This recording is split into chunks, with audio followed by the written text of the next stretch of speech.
నమస్తే welcome to Disha TV. ప్రస్తుతం నేనైతే ధర్నా చౌక్లో ఉన్నాను. ఇక్కడైతే ఏఈ స్టూడెంట్స్ అండ్ తర్వాత గ్రూప్ 4 ఎవరైతే రాశారో ఇక్కడ ఉన్న వాళ్ళైతే తొందరగా మాకు ఎంత వీలైతే అంత తొందరగా మాకు ఆ డిక్లరేషన్ ఇవ్వండి, ఎవరెవరికి జాబ్ వచ్చిందో అది ఏదైతే ఉంటుందో అది నోటిఫికేషన్ అయితే ఇవ్వండి అని చెప్పి ఇక్కడ చెప్తున్నారు. సో దానికి తగ్గట్టుగానే వీళ్ళైతే ఇక్కడ నిరసన చేస్తున్నారు. Release final result of TSPSC అని చెప్పి ఆ తర్వాత అండ్ నార్మల్గా వీళ్ళు చెప్తున్నారు ఏంటిది అని అంటే ఇప్పటికీ మేము టూ టైమ్స్ రాసిన తర్వాత కూడా ఇంకా డిలే చేస్తున్నారు, పోస్ట్ పోన్ చేస్తూనే ఉన్నారు. సో మా హోప్స్ అని పోతున్నాయని. సో వారితో మాట్లాడదాం. అసలు చెప్పండి అన్న, నార్మల్గా ఇప్పుడు ఇంత తొందరగా మీరు రిలీజ్ చేయాలని ఎందుకు అంటున్నారు? మేము సెప్టెంబర్ 2022లో రిలీజ్ అయిన ఏడబ్ల్యూ నోటిఫికేషన్కి అప్లై చేసి జనవరిలో ఎగ్జామ్ రాసి అది లీక్ అయినందుకు మళ్ళీ మేలో ఆన్లైన్లో ఎగ్జామ్ రాసి సెప్టెంబర్లో జనరల్ ర్యాంకింగ్ లిస్ట్ వచ్చింది. దాని తర్వాత ప్రాసెస్ అనేది అసలు ముందుకు జరుగుతలేదు. ఇప్పటికీ 7 months అవుతుంది. మేము సెకండ్ టైం ఎగ్జామ్ రాసి కూడా గవర్నమెంట్ చేంజ్ అయితే రిక్రూట్మెంట్ ఫాస్ట్గా చేస్తామని అన్నారు. ఆ ప్రామిస్ కూడా వాళ్ళు ఏం పట్టించుకోవట్లేదు. ఇప్పుడు వాళ్ళ గవర్నమెంట్ ఫామ్ అయ్యి కూడా 20 days అవుతుంది. అయినా కానీ మా రిక్రూట్మెంట్ ప్రాసెస్ అనేది ఒక కొలిక్కి రావట్లేదు. ఎక్కడ కానీ ఎటువంటి మీటింగ్స్ కానీ పెడతలేరు వీళ్ళు. మా రిక్రూట్మెంట్ అనేది ఏం చేస్తారనేది ప్రశ్నార్థకంగా అయింది. ఈరోజు ఇంతమంది సెలెక్ట్ అయిన అభ్యర్థులే ఈరోజు వీళ్ళు ఈ ధర్నా చౌక్కి రావడానికి కారణం మెయిన్ ఏంటంటే కోర్టు కేసులు ఉండడం వల్ల, ఇంకా టీఎస్పీఎస్సీ బోర్డు ప్రక్షాళన చేయడం వల్ల మేమంతా దానివల్ల బాధితులం. సో తొందరగా మాకు ఈ రిజల్ట్స్ అనేది ఇస్తే మేము తొందరగా రిక్రూట్ అయ్యి అపాయింట్మెంట్ ఆర్డర్ తీసుకొని మేము కూడా గవర్నమెంట్ హోదాలో కొనసాగాలని అనుకుంటున్నాం. మేము గ్రూప్ 4 ఆస్పిరెంట్స్ మేడం. డిసెంబర్లో నోటిఫికేషన్ వచ్చింది. జూలై 1 ఎగ్జామ్ రాసాము. మాకు ఇప్పటి వరకు జనరల్ ర్యాంకింగ్ లిస్ట్ అంటే ఎవరికి జాబ్ వస్తుందో రాదో తెలియని లిస్ట్ కూడా రాలేదు. మాకు ఈ లిస్ట్ వస్తే మేము ఇంకా జాబ్ వస్తుందో రాదో తెలుసుకొని అట్లీస్ట్ ప్రైవేట్ జాబ్ కానీ వెళ్ళిపోతాం. ఇప్పుడు ఈ స్టేజ్లో వదిలిపెట్టిపోవాలని కారణం ఏంటంటే ప్రైవేట్లో వెళ్తే మళ్ళీ బాండ్ రాయాలి, మళ్ళీ ఇక్కడ జాబ్ వస్తే అటు డబ్బులు పే చేయలేము. ఇక్కడ ఆల్రెడీ మేము పూర్తిగా నష్టపోయినాం. 2 సంవత్సరాల నుంచి హాస్టల్ ఫీజులు అన్నీ కట్టేసి దాదాపు 4-5 లక్షలు ఖర్చు అయ్యాయి. ఇప్పుడు అటు పోలేక ఇటు పోలేక మెంటల్ టార్చర్తో మేము చాలా ఇబ్బందుల్లో ఉన్నాం. వెంటనే జనరల్ ర్యాంకింగ్ లిస్ట్ విడుదల చేయాలి, కోర్టు కేసులు సాల్వ్ చేయాలి. ఈ హారిజాంటల్ ఇష్యూ అన్ని క్లియర్ చేస్తే మేము తెలంగాణ గవర్నమెంట్లో జాయిన్ అయ్యి మేము సేవ చేయాలనుకుంటున్నాం మేడం. అంటే ప్రీవియస్గా ఏదైతే బీఆర్ఎస్ గవర్నమెంట్ ఉందో అప్పుడు మీరు దీన్ని ఇష్యూ చేయలేదా, రేస్ చేయలేదా, మాకు కావాలి డిక్లరేషన్స్ అని? మేము అక్టోబర్ నుంచి టీఎస్పీఎస్సీ చుట్టూ తిరిగాం మేడం.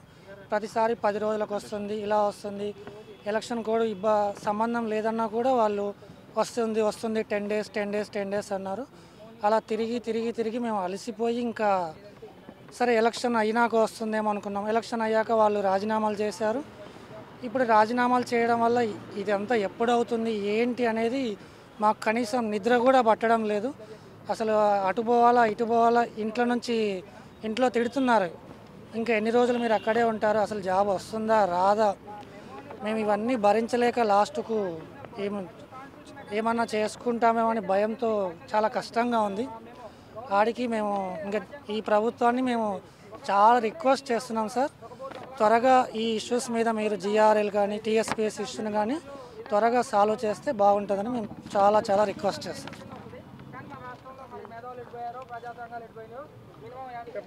16 ఎగ్జామ్స్ కూడా కంప్లీట్ అయిపోయినాయి. వీటి యొక్క జిఆర్ఎల్ కొంతమందికి ఇచ్చారు, కొంతవరకు ఇవ్వలేరు. కొన్నిటికి జిఆర్ఎల్ ఇచ్చారు, డీవీ లిస్ట్ ఇవ్వలేరు. సో ఇవన్నిటితో పాటు ఇంకా దరిద్రం ఏంటంటే ఆంధ్రప్రదేశ్ తెలంగాణ విడిపోయిన తర్వాత మనం నిరుద్యోగులు ఎందుకు నిధులు ఉద్యోగాలు అని చెప్పి తెచ్చుకున్నాం కదా. అక్కడ గ్రూప్ 1 4th టైం అలా డేట్ ఇచ్చారు. వాళ్ళు ఎట్లుంటారంటే ఏ టెక్నికల్ ఎగ్జామ్ కానీ ఏ ఎగ్జామ్ కానీ ఒక ఎగ్జామ్ డేట్ ఇచ్చి వితిన్ 1.5 monthలో ప్రిలిమ్స్ పెట్టి మెయిన్స్ పెట్టి సెలెక్ట్ చేసి తీసుకుంటే మన దగ్గర ఆల్మోస్ట్ 3-4 years నుంచి ఒక్క నోటిఫికేషన్ ముందర పడలేదు. సో ఇంతవరకు మన దగ్గర ఒక గ్రూప్ 1 ముందర పడలేదు. ఎప్పుడు ఏడబ్ల్యూ టెక్నికల్ ఎగ్జామ్ అనేది చాలా ఫాస్ట్ జరిగేది. ఈ హారిజాంటల్ ఇష్యూ వల్ల మొత్తం ఆగిపోయింది మేడం. ఇది చాలా రోజుల నుంచి మేము కంప్లైంట్ చేస్తూనే ఉన్నాము. అది మళ్ళీ సెక్రటరీ ఆ టీఎస్పీఎస్ వాళ్ళకి తెలుసాలో తెలియదు. ఇక్కడ ఏంటంటే police recruitment board horizontal accept చేస్తుంది, వాళ్ళు అదే ఇచ్చుకుంటారు. మెడికల్ బోర్డు హారిజాంటల్ యాక్సెప్ట్ చేస్తుంది, కానీ టీఎస్పీఎస్సీ కాన్స్టిట్యూషనల్ బాడీ మాత్రం హారిజాంటల్ యాక్సెప్ట్ చేయదు, దాని గురించి ఏం మాట్లాడదు. అది ఇప్పుడు కోర్టులో కేసు ఉంది, అది రిజాల్వ్ అయ్యేంత వరకు ఒక్క నోటిఫికేషన్ ముందుకెళ్ళదు. ఇప్పుడు కాంగ్రెస్ గవర్నమెంట్ ఇచ్చే 2 లక్షల ఉద్యోగాలు ముందుకెళ్లాలన్నా సరే ఖచ్చితంగా ఈ హారిజాంటల్ ఇష్యూ క్లియర్ అవ్వాలి. దాంతోపాటు బోర్డు మెంబర్లు రిజిగ్నేషన్ చేసిర్రు, గవర్నర్ మేడం యాక్సెప్ట్ చేయలేదు. మళ్ళీ దానికి సొల్యూషన్ ఏంటి, ఎన్ని రోజులు ఇట్లా యాక్సెప్ట్ చేయకుండా వాళ్ళు డ్రామా ఆడతారో మనకు తెలియదు. అది పొలిటికల్ డ్రామాలో ఇంతమంది నిరుద్యోగులు బలవాల్సి వస్తుంది. సో అక్కడ ఏపీ గవర్నమెంట్ మన దగ్గర విడిపోయిన వాళ్ళు చాలా ప్రాపర్గా నోటిఫికేషన్లు ఇస్తారు. 4th గ్రూప్ 1 నడుస్తుంది, మన దగ్గర ఒక గ్రూప్ 1 దిక్కులేదు. గ్రూప్ 2 2 సార్లు పోస్ట్పోన్ అయింది, రీషెడ్యూల్ డేట్స్ ఇస్తాను అవి ఇవ్వలేదు. పాపం గ్రూప్ 4 8,000 మంది విద్యార్థులు ఎంతోమంది జీఆర్ఎల్ కోసం వెయిట్ చేస్తే అది దిక్కులేదు. ఏడబ్ల్యూ 1,500 జాబులు, టౌన్ ప్లానింగ్, పిఎల్ ఇవన్నీ కలిపితే నియర్లీ దగ్గర ఒక 4,000 నుంచి 5,000 మంది ఉన్నారు. ఈ అప్లై చేసిన వాళ్ళు మాత్రం లక్షలలో ఉన్నారు. ఇంతమంది లక్షల మంది అందరూ వచ్చి రోడ్ల మీద కూర్చుంటే రోడ్లన్నీ బ్లాక్ అయితే మేడం అంతవరకు తీసుకురావద్దని చెప్తున్నాను. అతి త్వరగా within 1 week review meeting conduct చేసి క్యాబినెట్ వాళ్ళందరూ కూడా తొందరగా దీనికి సొల్యూషన్ తీసుకురావాలి. అంటే నార్మల్గా ఇప్పుడు ప్రజా దర్బార్ అని చెప్పి కూడా పెట్టారు కదా, సో మీరు వెళ్ళలేదా? ప్రజా దర్బార్కి రోజు వెళ్తున్నారు, ఈ రోజు కూడా వెళ్ళారు, నిన్న వెళ్ళారు, మొన్న వెళ్ళారు. అక్కడ వెళ్ళడం జరుగుతుంది, మాకు మెసేజ్ రావడం జరుగుతుంది, your application has been received అని. అంతే, అంతకుమించి ఏం జరగట్లేదు అక్కడ. అంటే ఇలాంటి సరే అలా కాకుండా నార్మల్గా ఇంకా వేరే సైడ్ నుంచి మీరేం ట్రై చేయలేదా? నార్మల్గా వేరే లైక్ ఎమ్మెల్యేలను కానీ లేకపోతే మీ కాన్స్టిట్యుయెన్సీలో ఉన్న ఎమ్మెల్యే మినిస్టర్లను కలవడం జరిగింది. ఈ ఇష్యూ అందరికీ తెలుసు. ఇప్పుడు గవర్నమెంట్ ఏదైతే కాంగ్రెస్ 2 లక్షల జాబ్స్ అంటుంది కదా, దాంట్లో ఒక్క జాబ్ ఇవ్వాలన్నా సరే ఈ ఇష్యూ సాల్వ్ అవ్వాలి. బోర్డు ఇష్యూ సాల్వ్ కాంది, హార్జెంటల్ ఇష్యూ సాల్వ్ కాంది, ఒక్క జాబ్ కదా ఒక్క జాబ్ కూడా ఇవ్వలేరు. అది సాల్వ్ కావాలంటే ముందు క్యాబినెట్ కూర్చోవాలి ఒక దగ్గర కూర్చొని ఒక 2 రోజులు కూర్చొని దాని డెసిషన్ గవర్నర్ మేడంతో మాట్లాడతారా, సెక్రటరీతో లీగల్ టీం తెచ్చుకుంటారా, టెక్నికల్ టీం తెచ్చుకుంటారా, అది వాళ్ళ ఇష్టం. సో దానిపై అది కూడా మేమే చెప్పాలా మేడం? గవర్నమెంట్ ఉన్నది వాళ్ళు ఎందుకు, వాళ్ళు కదా చేయాల్సింది. ఇంత నాలెడ్జ్ మాకుంది, వాళ్ళకి ఆ మాత్రం నాలెడ్జ్ ఉండదా? టీఎస్పీఎస్సీ ఎప్పుడైతే రిజిగ్నేషన్ యాక్సెప్ట్ చేయలేదో స్టిల్ ఆయన ఇంకా చైర్మన్ లాగానే బాధ్యత ఉంటాడు. ఎందుకంటే మేడం ఇంకా రిజిగ్నేషన్ యాక్సెప్ట్ చేయలేదు, అంతవరకు యాక్టింగ్ చైర్మన్ పెట్టడం కూడా వీలు లేదు. కొత్త మెంబర్స్ని యాడ్ చేయమంటున్నారు, కొంతమంది ఇంకో 5 మెంబర్స్ ఖాళీ ఉన్నారని చెప్పి. వాళ్ళని యాడ్ చేయాలన్నా గవర్నమెంట్ మీద సంతకం పెట్టాలి. తను ఎందుకు పెడుతుంది? పెట్టదు.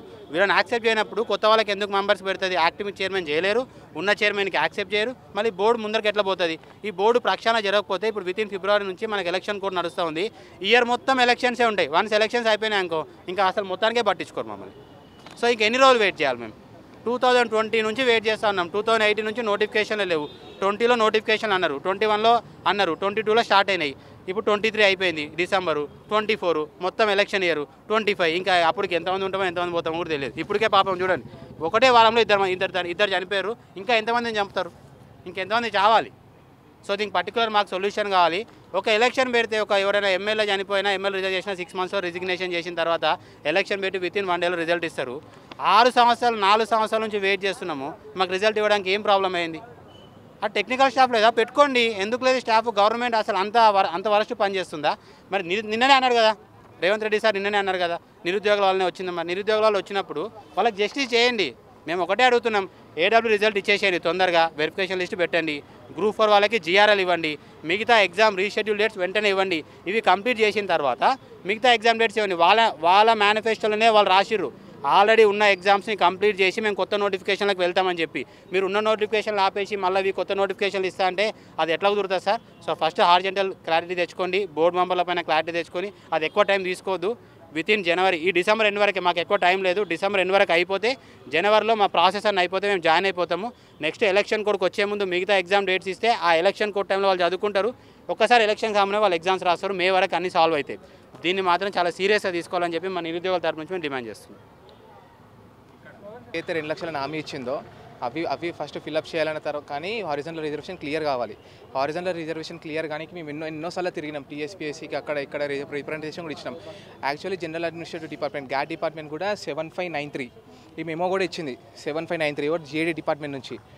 ఈ మెమో ప్రకారం medical board, police board, Genco board అవన్నీ ఫాలో అయినాయి హారిజనల్ రిజర్వేషన్ క్లియర్ చేసి. కానీ టీఎస్పీఎస్సీ మాత్రం ఫాలో అవ్వట్లేదు. అది ఎప్పుడు 7-8 మంత్స్ నుంచి మేము ఎవ్రీ వీక్ వెళ్తున్నాం టీఎస్పీఎస్సీకి. మేడం ఇట్లా వచ్చింది మేము ఇట్లా ఫాలో అవ్వచ్చు కదా అంటే, మాకు గవర్నమెంట్ తరపు నుంచి ఆర్డర్స్ రావాలంటారు. ఆల్రెడీ మేము వచ్చింది కానీ వాళ్ళు ఫాలో అవ్వట్లేదు. సో గవర్నమెంట్ ఏమో అడుగుతానేమో మాకు సంబంధం లేదు జీఏడీ అంటారు, జీఏడీకి వెళ్తే టీఎస్పీఎస్సీ అంటారు, టీఎస్పీఎస్సీ అంటే ఇట్లా. సో తిరుగుతూనే ఉన్నాం మేము ప్రతి 7 మంత్స్ నుంచి. ఎగ్జామ్ జరిగి మేలో జరిగి ఇప్పుడు డిసెంబర్, సో ఈ 7-8 మంత్స్ అయింది, రిజల్ట్ రాలే.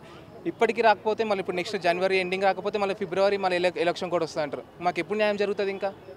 సో ఇప్పుడు తప్పెవరిదని అంటారు? ఇటు టీఎస్పీఎస్సీ వాళ్ళదంటారా లేకపోతే గవర్నమెంట్ ఏదైతే ఉందో అదంటారా? ప్రీవియస్ గవర్నమెంట్ని అసలు మీరు క్వశ్చన్ చేశారా? నార్మల్గా మీ బాధలు చెప్పారా? మాకు సో అండ్ సో ప్రాబ్లం ఉంది, ఇంకెప్పుడు రిలీజ్ చేస్తారని మీరు క్వశ్చన్ చేశారా? ప్రీవియస్ గవర్నమెంట్ ఉన్నప్పుడు చాలాసార్లు తిరిగినామండి, టీఎస్పీఎస్సీ చుట్టూ తిరగని రోజు లేదు. మేము స్టేషన్ కూడా వెళ్ళిన రోజులు ఉన్నాయి. అప్పుడు ఎవ్రీ వీక్ వెళ్ళినాం, ఎవ్రీ వీక్ సెక్రటరీని చైర్మన్స్ అంటే అపాయింట్మెంట్ ఇవ్వాలి, ఎవ్రీ వీక్ సెక్రటరీని కలిసినాం. సెక్రటరీని కలిస్తే ఎప్పుడు వస్తుంది అని కూడా ప్రొలాంగ్ చేశారు 7 months. ఇప్పుడు మళ్ళీ గవర్నమెంట్ మారింది, మారిన కన్నా ఫస్ట్ మాదే జస్టిస్ అవుతుంది అనుకున్నాం, కానీ మాదే ఇంకా ప్రొలాంగ్ అవుతుంది. అన్నీ అవుతున్నాయి పక్క సైడ్కి, కానీ ఒక టీఎస్పీఎస్సీ అండ్ అన్ఎంప్లాయ్మెంట్ ఇష్యూ ఒకటే ప్రొలాంగ్ అవుతుంది ఇప్పుడు కూడా. సో మాది ఏంటంటే ఒక రిక్వెస్ట్, మాకు జనవరి లోపల సంక్రాంతి లోపల తొందరగా కమిషన్లో ఎవరైతే ఉన్నారో సభ్యులను తొందరగా రిక్రూట్మెంట్ చేసుకోండి. గవర్నమెంట్ తలుచుకుంటే వితిన్ 1 day అయిపోతుంది అది. సో తొందరగా రేవంత్ రెడ్డి గారు కానీ ఎవరికైనా మీరు తొందరగా టీఎస్పీఎస్సీని తొందరగా రిక్రూట్మెంట్ చేసుకొని ఇంటర్నల్ స్టాఫ్ రిక్రూట్ చేసుకొని జరిగిన ఎగ్జామ్స్ అన్నిటికీ రిజల్ట్స్ ఇవ్వాలని కోరుకుంటున్నాం. అంతే. ఇప్పుడు ఈ గవర్నమెంట్లో ఎవరినైనా మీరు కలిసారా, లైక్ మీ ప్రాబ్లమ్స్ చెప్పడానికి? మేము చాలా మందిని కలిసామండి, ఎమ్మెల్యేస్ని కలిసినాం, మినిస్టర్స్ని కలిసినాము, అంటే పేర్లు చెప్పొద్దు కానీ చాలా కలిసినాం. రెస్పాన్స్ ఏం చెప్పారంటే రిప్రజెంటేషన్ లెటర్ తీసుకున్నారు, గవర్నమెంట్తో మాట్లాడతాం, సార్తో మాట్లాడతాం అన్నారు. అది వన్ మంత్ నుంచి అంటే ఎలక్షన్ అయిపోయినాక వెళ్తూనే ఉన్నాం. ఇష్యూ కూడా మేడం, ఇప్పుడు ఇష్యూ అనేది ఇప్పటిది కాదు మేడం. మేము చెప్పకపోయినా ఒక మినిస్టర్ అన్నప్పుడు అదే డిస్రెస్పెక్ట్ అని కాదు, వాళ్ళ ఫంక్షనింగ్ మెకానిజమే అది కదా మేడం. ఇష్యూస్ ఏమున్నాయి, ఎవరు సఫర్ అవుతున్నారు సొసైటీలో అని. ఇంత ఎడ్యుకేటెడ్ కమ్యూనిటీ ఒక 13,000 ఫ్యామిలీస్ సఫర్ అవుతున్నప్పుడు మేము చెప్తేనే చేయాలని ఎక్కడ ఉంది. అయినా మేము ప్రతి మినిస్టర్కి ఇచ్చాం, ప్రజా దర్బార్ అక్నాలజ్మెంట్ మెసేజ్లు ఉన్నాయి, అన్నీ ఉన్నాయి. సో ఇష్యూ ఏంటంటే వాళ్ళు కావాలని అట్లని కాదు, మంచిగా వాళ్ళు లీడ్ తీసుకొని దాని మీద కాన్సన్ట్రేట్ చేస్తే ఇష్యూ అయిపోయింది. ఎవ్రీ మినిస్టర్ కలిసిన వాళ్ళందరికీ ఏడబ్ల్యూ లేకపోతే కంప్లీట్ అయిన ఎగ్జామ్స్ డైరెక్ట్గా కాంగ్రెస్ 6 గ్యారంటీ మేనిఫెస్టోలో 3rd లైన్లో ఇదే ఆల్రెడీ కంప్లీట్ అయిన ఎగ్జామ్స్ అన్నీ వితిన్ లెస్ టైంలో పూర్తి చేస్తానుంది. సో వాళ్ళే చెప్పినప్పుడు ఇంకా మేము చేయడం ఏంటి, జస్ట్ మేము అనేది అంటే మమ్మల్ని కూడా ఒకసారి పట్టించుకోండి, మేము మెరిట్ స్టూడెంట్స్, మా రిజల్ట్స్ ఇవ్వండి, మా ఫ్యామిలీస్ కూడా సఫర్ అవుతున్నాయి. ఇంకా ఎన్ని మంత్స్, లాస్ట్ జనవరిలో ఎగ్జామ్ రాసినోడు ఇంకా జాబ్ రాలేదని ఏం జాబ్ ఇది ఏమన్నా సార్, నాసా ప్రాజెక్ట్ చేసినా అయిపోయింది ఇప్పుడు కల్లా. సో మా ప్రాబ్లం ఏంటంటే రిజల్ట్స్ ఇవ్వాలి, డివీలు అయిపోవాలి, జిఆర్ఎల్స్ రావాలా, కొత్త ప్రభుత్వం కూడా కొంచెం ఫాస్ట్గా ఇష్యూ చేయాలి. మెయిన్ థింగ్ ఏంటంటే ఈ టీఎస్పీఎస్ మీద రివ్యూస్ అది ఇది అంటున్నారు, కొంచెం స్టూడెంట్స్తో మాట్లాడండి సార్. గవర్నమెంట్ ఆఫీషియల్స్ ఎవరన్నా మీ పక్కన జోకుడు ఐ మీన్ మీ సపోర్టివ్స్ ఉంటే వాళ్ళు రియల్ ఇష్యూ చెప్పరు. గ్రౌండ్లో ఏదైనా స్టూడెంట్ని ర్యాండమ్గా సెలెక్ట్ చేస్తే ఇష్యూ ఏముంది అని చెప్తారు. మీకు ఎంతమంది అడ్వైజర్స్ ఉన్నప్పుడు ఏమున్నప్పుడు ఈ మాత్రం ఇష్యూ తెలియకుండా మీకు ఉండదు. సో మీరు కూడా చేయలేదనుకుంటే ఇక మిమ్మల్ని కూడా నమ్మకుండా ఉండాల్సి వస్తుంది. సో మా రిజల్ట్స్ మాకు వెంటనే ఇస్తే మీకు ఫ్యూచర్లో మేము సపోర్ట్ చేయడం అవుతుంది. మేము అబోవ్ ప్లస్ 18+, సో మీరు ఏ విధంగా అయినా అనుకోవచ్చు. సో మాకు కాన్స్టిట్యూషన్ ఇచ్చిన చాలా రైట్స్ ఉన్నాయి, ఎలక్షన్స్ అనే రైట్స్ ఉన్నాయి, వాయిస్ ఉంది, ఫండమెంటల్ రైట్స్ ఉన్నాయి. మేము అన్ని సబ్జెక్టులు చదివిన వాళ్ళు, geography, economy, polity, history. So actual చెప్పాలంటే ఈ నాలెడ్జ్ లేని చాలామంది ఉన్నారు బయట. ఇక నెగిటివ్ తీసుకోకుండా పాజిటివ్ తీస్తే మేము కొంచెం సొసైటీలో కంట్రిబ్యూట్ అయ్యి జాబులు కొట్టి రాష్ట్ర నలుమూలకి వెళ్దామని వెయిట్ చేస్తున్నాం. ఇంతకుముందు అడిగారు కదా లాస్ట్ గవర్నమెంట్కి రిప్రజెంటేషన్ ఇవ్వలే అని. యాక్చువల్గా ఈ ఆర్జెంటల్ ఇష్యూ మీద కేసు పడ్డది 2022 జూన్ మేడం. సో అప్పటి నుంచి గవర్నమెంట్ కావాలని కౌంటర్ వేస్తలేదు, టీఎస్పీఎస్సీ కౌంటర్ వేసింది. కేసు మేము పర్సనల్ నుండి ఫాలో అవుతున్నాం, మాకు తెలుసు.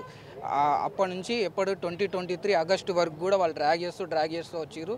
తీరా తీసుకెళ్ళిపోయి ఎలక్షన్స్కి వెళ్ళారు. ఇప్పటికి కూడా జేఏడీ కౌంటర్ వేయట్లేదు. దీని లిస్టింగ్స్ కూడా ఇప్పుడు వచ్చే జనవరిలో కూడా ఉన్నాయి. అప్పటి వరకు కన్నా వీళ్ళు కౌంటర్ వేసేసి ఇష్యూని క్లియర్ చేస్తారని మేము అనుకుంటాం. అంతే. సమస్య ఏంటో అందరికీ తెలుసు, కానీ దాన్ని పరిష్కరించడానికి ఎవరు ముందుకు రావట్లే. టీఎస్పీఎస్సీ వాళ్ళు వెళ్ళి గవర్నమెంట్కి ఇది జరుగుతుంది అని ముందు తెలుసు, ముందు గవర్నమెంట్లో ఇన్ని రోజులు జరుగుతూ వచ్చిందని తెలుసు. ఇప్పుడు ఈ ఇష్యూని గవర్నమెంట్ దగ్గరికి తీసుకెళ్ళి అసలు వాళ్ళు ఏం చేయాలనుకుంటున్నారు ఈ హారిజంటల్ ఇష్యూ మీద. వాళ్ళు అఫీషియల్స్ ఎవరైనా అందరు ఉన్నారు, హైయర్ అఫీషియల్స్ టీఎస్పీఎస్సీలో ఉన్న వాళ్ళు ఉన్నారు, బయట మేధావులు ఉన్నారు, అందరు ఉన్నారు. ఈ కంప్లీటెడ్ ఎగ్జామ్స్ మీద అసలు ప్రాసెస్ని ఇంకా ముందుకు ఎందుకు ఇంత డిలే చేయాల్సిన అవసరం ఏముంది? జరగాల్సిన ఎగ్జామ్స్ గురించి ఆలోచిస్తున్నారు అని అంటున్నారు. అవి జరగాలన్నా ఇది అయిపోవాలి. ఎన్ని నోటిఫికేషన్స్ 18 నోటిఫికేషన్స్ ఉన్నాయి. ఎగ్జామ్స్ రాసిన వాళ్ళు ఇన్ని వేల మంది ఉన్నారు. మరి వీళ్ళందరూ ఎన్ని రోజులు వెయిట్ చేయాలి, ఇంకా ఎన్ని సంవత్సరాలు వెయిట్ చేయాలి? వెయిట్ చేస్తూనే ఉంటామా? ఇంకా అందరి దగ్గరికి వెళ్ళాలి, వెళ్తే వాళ్ళు చేస్తాము, మేము తీసుకెళ్తాము అని చెప్తారు. మళ్ళీ మాకు వాళ్ళ దగ్గర నుంచి అఫీషియల్గా ఇది రాసి ఇచ్చినట్టు ఉండదు ఏది. ఇప్పుడు మేము వెళ్ళినామని ఎవరికి తెలియట్లేదు అసలు. తెలిసిన ఇప్పుడు వాళ్ళు చెప్పాలి కదా మాకు ఈ డేట్ రోజు మీరు వచ్చి మళ్ళీ కలవండి అను, అదేది చెప్పరు కదా. సీఎం సార్ దగ్గరికి వెళ్తుందా ఈ ఇష్యూ అని కూడా అర్థం అవ్వట్లేదు. మేము ఇప్పుడు డైరెక్ట్ గవర్నమెంట్ని బ్లేమ్ చేస్తే వీళ్ళేంటి గవర్నమెంట్ని బ్లేమ్ చేసినా ఇదొక ఇష్యూ అవుతుంది. గవర్నమెంట్ని బ్లేమ్ చేయొద్దు, మేము ఫస్ట్ థింగ్ ఎవరిని చేయొద్దు, పట్టించుకోవాలి కదా విషయాలు. సో ఫైనల్గా ఇప్పుడు మీ డిమాండ్స్ ఏంటి? గ్రూప్ 4 రిజల్ట్స్ ఉన్నాయి మాకు. గ్రూప్ 4కి అరౌండ్ 7.5 lakhs మెంబర్స్ రాశారు. సో మా జిఆర్ఎల్ లిస్ట్ ఇస్తే మాకు తెలుస్తుంది. మేము వేరే వాళ్ళకి ఛాన్స్ ఉంటుంది నెక్స్ట్ ఎగ్జామ్స్ రాయడానికి. మేము ఈ రిజల్ట్స్ రాయలేక నెక్స్ట్ ఎగ్జామ్స్ రాసి చదువుతూనే పోతున్నాం, కానీ రిజల్ట్ అన్నది మాకు ఇవ్వట్లేదు. సో మాకు జిఆర్ఎల్ లిస్ట్ ఇవ్వండి. గ్రూప్ 4 ఏడబ్ల్యూ రాసాం, ఏడబ్ల్యూ రిజల్ట్స్ ఇవ్వండి. ఇంకా చాలా ఎగ్జామ్స్ రాసాం, పాలిటెక్నిక్ లెక్చరర్స్ అని, టౌన్ ప్లానింగ్ అని చెప్పేసి టీటీకి రిజల్ట్స్ ఇవ్వాలి. ఇది లిస్ట్ అనమాట. మాకు ఇస్తే మాకు సరిపోతుంది. మేము ఎగ్జామ్ పెట్టమని మేమేం అడగట్లేదు. ఇప్పుడు మాకు తెలిసి ఎగ్జామ్ పెట్టాలన్నా కొంచెం పాసిబుల్ లేదు, మెంబర్స్ లేరు. మేము ఏం అడుగుతున్నాం, కొంతమంది మెంబర్స్ని మీరు చేసుకొని మాకు రిజల్ట్స్ ఇవ్వండి. అప్పుడు మాకు కొంచెం అనేది మాకు ఏదో ఒకటి ఉంటుంది కదా, జాబ్ వచ్చిందని చెప్పుకుంటాం.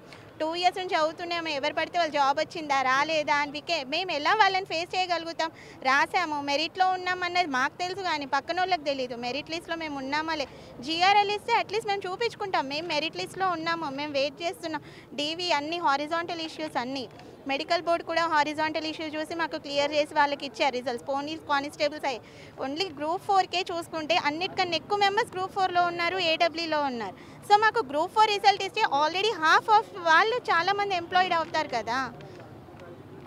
కొన్ని నంబర్స్ అయితే లేదు, చాలా ఉన్నారు. 7.5 lakh అంటే మీరే అర్థం చేసుకోండి, అంతమంది ఫ్యామిలీస్ అన్ఎంప్లాయీస్ ఎంతమంది వెయిట్ చేస్తున్నారు ఆ లిస్ట్ కోసం. సో మాకు రిజల్ట్ అన్నది ఇవ్వండి.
November 13 ఎలక్షన్ జరిగితే December 4th వచ్చింది. స్టేట్ మొత్తం జరగాల్సిన ఇష్యూ అంత కౌంటింగ్ సెంటర్లు అంటారు. కానీ ఒక నిరుద్యోగం అంత వాల్యూ లేదు అనుకుంటున్నారా? మీరు ఎట్లా ఈ సొసైటీని ఎట్లా తీసుకెళ్తున్నారో మీ ఏ పార్టీకి అనట్లా. జస్ట్ ఆ ప్రభుత్వం ఏం చేసింది, మీరు ఏం చేయాలో త్వరగా సాల్వ్ చేస్తే మా సపోర్ట్ అంటూ మీకు ఉంటుంది. ఏ పార్టీ అంటే 18 నోటిఫికేషన్స్ ఆల్రెడీ క్లియర్ అయ్యి లాస్ట్ 90% ఉండి 10% కోసం వెయిటింగ్.